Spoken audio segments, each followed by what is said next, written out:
बिहार और लोकतंत्र का एक लंबा संबंध रहा है। आपके लिए आजादी का क्या मतलब है? आजादी का मतलब यह है कि संविधान में जो बेसिक प्रोविजंस किए गए हैं वो अधिकार और वो कर्तव्य नागरिकों के बने रहे, उसमें कोई आमूलचूल परिवर्तन ना किया जाए।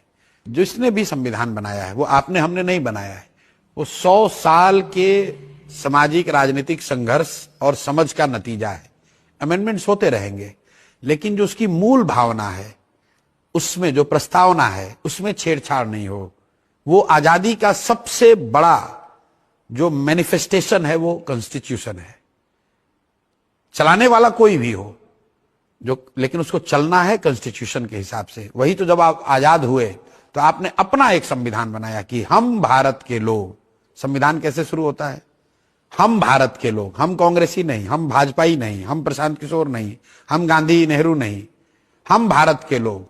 हम लोगों ने अपने आप को गवर्न करने के लिए, लोकतांत्रिक तरीके से चलाने के लिए एक व्यवस्था बनाई है जिसका नाम है संविधान। तो मेरे लिए आजादी का मतलब यह है कि संविधान की जो मूल भावना है, जो मेन बातें हैं, मौलिक अधिकार जो नागरिकों को मिले हुए हैं, उसके साथ छेड़छाड़ न की जाए, तब तक हम लोग आजाद बने हुए हैं। आपके लिए आजादी का क्या मतलब है?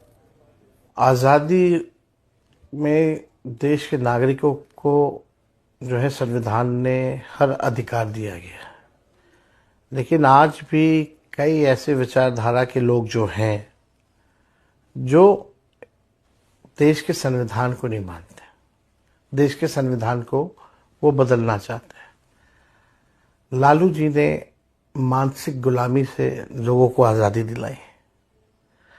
अब जो दौर है वो सामाजिक न्याय के साथ साथ आर्थिक न्याय का है। अब देश को सही मायने में अगर आज़ादी चाहिए, भ्रष्टाचार से, बेरोजगारी से, महंगाई से और बिहार के लोगों को खासतौर पे पलायन से आज़ादी चाहिए। तो जब तक इनसे हम आज़ादी नहीं पाएंगे, तब तक हमारा देश आगे नहीं बढ़ सकता।